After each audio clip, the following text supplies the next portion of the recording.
আসসালামু আলাইকুম, আশা করি সবাই ভালো আছেন।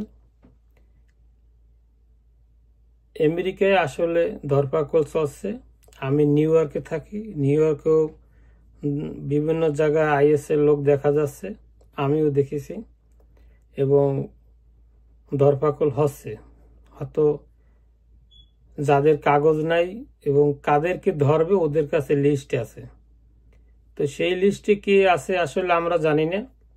তো একটা নিউজ চ্যানেলের মাধ্যমে শুনতে পাচ্ছি যে প্রায় 4,000-এর অধিক লোকজনের বাঙালির লিস্টে আছে।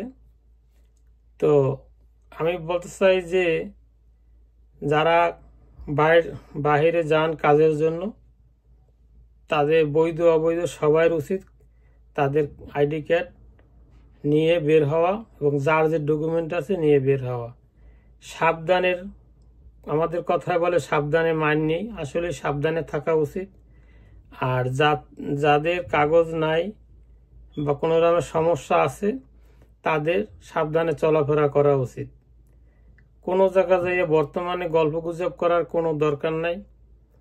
যদি ইম্পর্টেন্ট কাজ থাকে ইম্পর্টেন্ট কাজ করে বাসায় চলে আসবেন।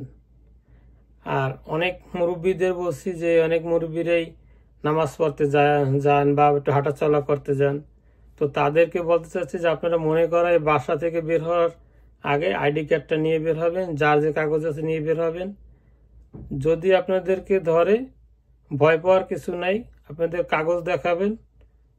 ওরা যাদের কাগজ আছে, যাদের লিস্টের সাথে নাম আছে তাদেরকেই ধরবে। লিস্টে যাদের নাম নাই আমার মনে হয় না তাদেরকে ওরা হ্যারেস করবে। আর গণহারেও জিজ্ঞেস করে না, ওরা ওদের যে কাগজ আছে ওই অ্যাড্রেস অনুযায়ী বা ওই ঠিকানা অনুযায়ী তারা খোঁজ করে।